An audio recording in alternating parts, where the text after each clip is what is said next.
Hey guys, welcome back to our channel. I'm Bella. And I'm Ruby, and we're the owners of Loving Co Candles. We make lifestyle videos of the behind the scenes of our candle business and entrepreneurship. We want to say thank you so much to all of our new subscribers for liking, commenting, and sharing our videos.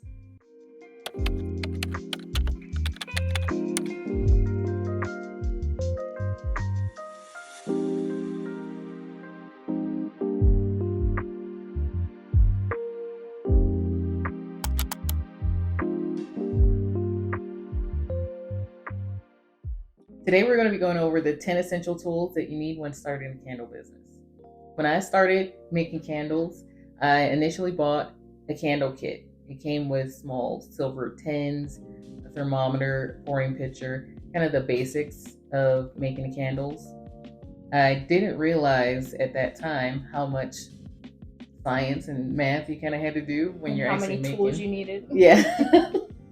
So we're going to kind of go through the 10 essential things that we have been using since we started making candles back in 2020 and give you some ideas of what you can look for if you want to start a candle business.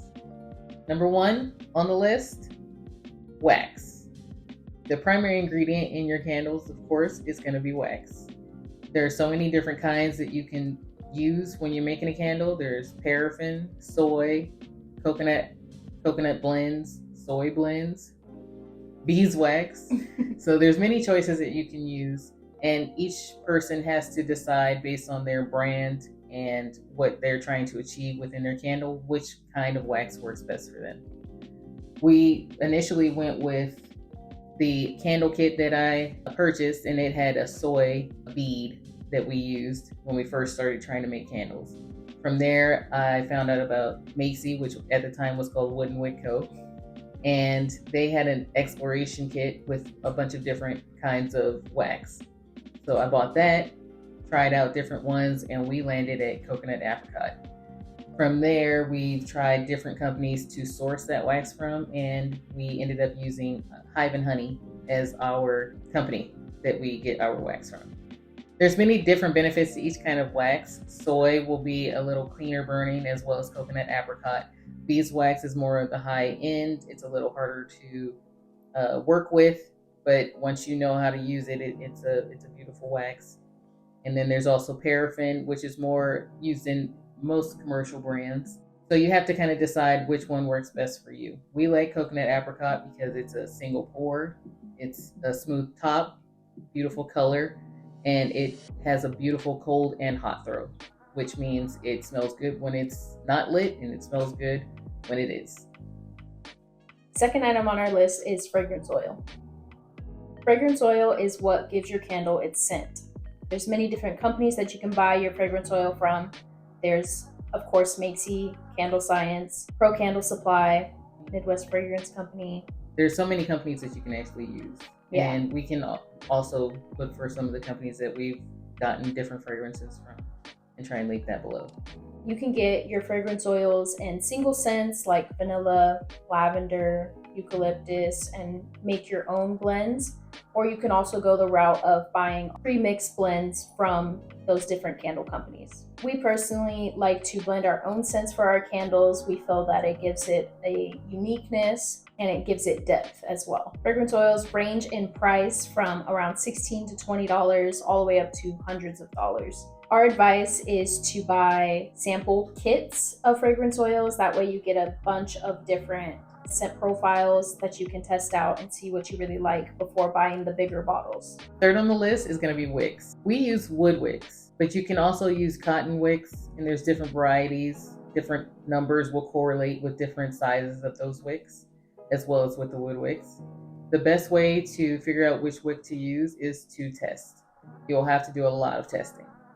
There are many places that you can source your wicks. If you are looking for different varieties of wicks to try out, most companies will have a tester pack that you can try different sizes and different lengths of wicks that will help you with getting all of your tests done when trying out new ones. One suggestion that we have is that you purchase your wicks from an actual candle supplier and not try to buy them from Amazon.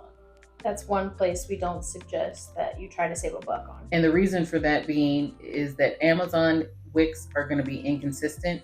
They're not necessarily made from products that you can rely on. And when you're making a candle that's going in someone's house, you want to make sure it's coming from a reliable source. The reason we decided to go with wood wicks is because we like the look of them. Most people like the sound that they make, which is a soft crackle. They're easy to center, which you don't need any centering tools in order to put them into the candles, and they give off a nice, elegant look. The fourth item on our list is vessels. There are many different types of vessels that you can choose from. There's glass, ceramic, hand-poured concrete or plaster. For us personally, we use glass vessels. For our signature collection, we wanted to go with a neutral color scheme with a sleek but weighted jar, so we ended up using glass. There are many candle suppliers that supply a variety of different types of jars. Choosing a jar will depend entirely on your theme, your branding, and what you're really going for in your overall look. Number 5 on the list is a wax melter. So when you initially are getting started with candle making, we suggest that you go with the double boiler method. That is where you take a pouring pitcher, you put it in a pot with boiling water, you have your wax in that pouring pitcher, that melts it, and then you do your mixtures of fragrance oils.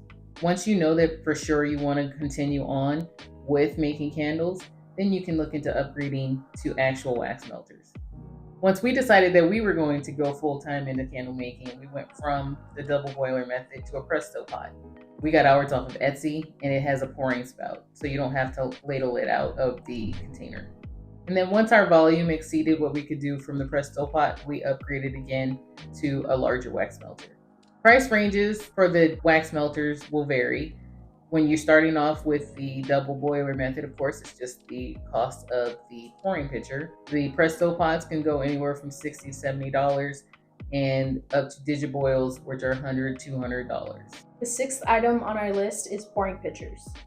Pouring pitchers are what you're going to use to pour your wax into from your wax melter before you pour them into your jars. You can use plastic pouring pitchers or stainless steel, which is what we recommend and use because they don't retain scent the way that plastic does. And also they come in much larger sizes, which is better for pouring larger quantities of candles. Also, if you're using the double boiler method, you'll want the stainless steel ones because then you can put them in the pot and not have to worry about them melting.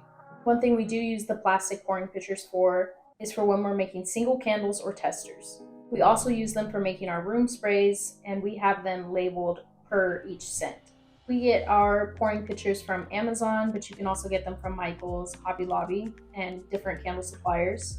They range in price from $12 to $25, whereas the plastic ones are even 99 cents. In addition to our pouring pitchers, we also use a piston funnel, which allows us to pour with more accuracy. It's perfect for when we have big batches of candles that we need to make. It makes it a lot easier to pour. It's also easier when making wax melts or tea light samples.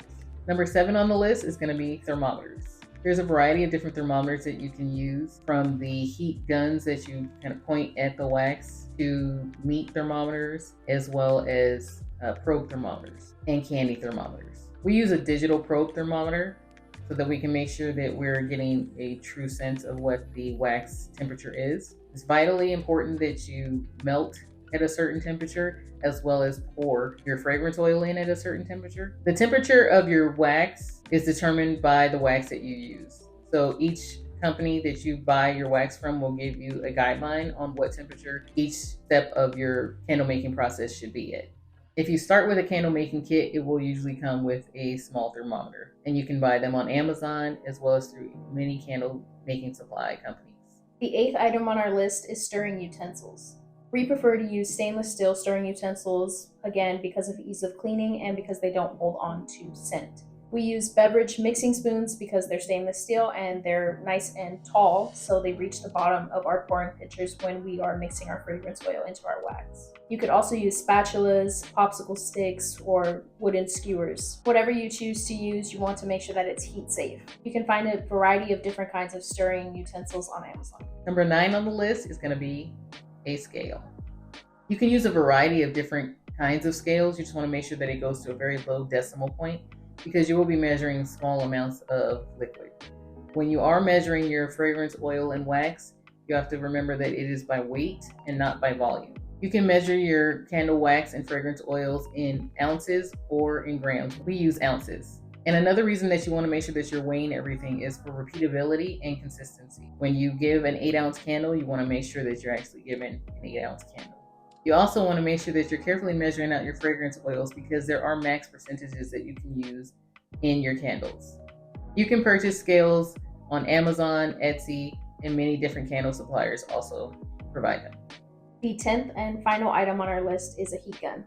We use heat guns to smooth the tops of our candles, to apply our wax embeds, as well as clean our tools.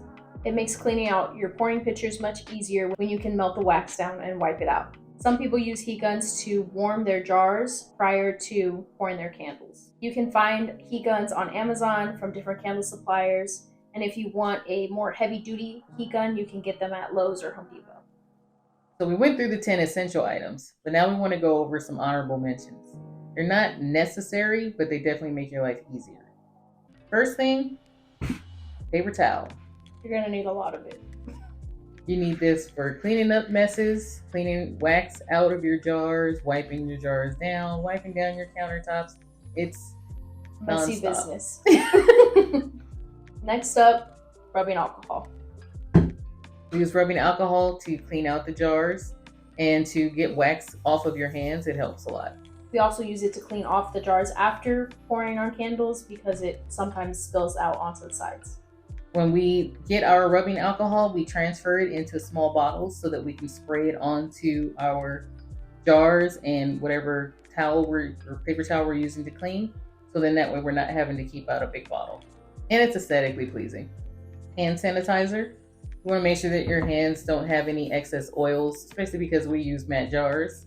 We want to make sure that we're not leaving fingerprints all over them. But we try and keep also just making sure your hands are sanitized. Gloves. When you're pouring fragrance oils, sometimes it can get on your hands. It's a porous kind of chemical. You don't want to constantly be having that on you, as well as the smell can transfer onto your hands and it's kind of hard to get off. It's also good for when you're cutting your wax so that you don't have wax all over your hands. Disinfectant wipes. When you're making candles for other people, it's important that you keep your space clean, so we're constantly having to wipe down our surfaces. Next on the list, 4 spout tops. When you get your fragrance oils, they come with a normal lid that you just take off and you're usually supposed to pour straight from this. So we found on Etsy, but they're also on Amazon, 4 spout tops. When you put those on, it makes your life a lot easier. Next on the list is wick trimmers. They're not necessary, but they do make it a lot easier, especially when you're testing a jar and your wick starts to get lower into the jar. It makes it a lot easier than trying to use scissors or nail clippers to cut them. So we always have a few pairs around. We also like to use a bench scraper. Wax gets all over everything, so this makes it a lot easier to scrape the wax off of those surfaces. We also have funnels because when we make our room sprays, we have to funnel them into smaller bottles. So we want to make sure that they are going straight in. We're not wasting any product. And also when we make our fragrance oils, we custom blend. So we put them into our own bottles. And then that way when we do so, we're pouring it all into the bottle and not on the counter. And our final honorable mention is a candle workbook. This book has a list of suppliers, section for adding your test results, and Wicks centering templates. It's very helpful and it's nice to have it all in one spot. Thank you so much for watching. We hope that you guys found the information in this video useful. If you like this video, we hope that you would like, share, and subscribe. We'll see you guys in the next one. Bye guys.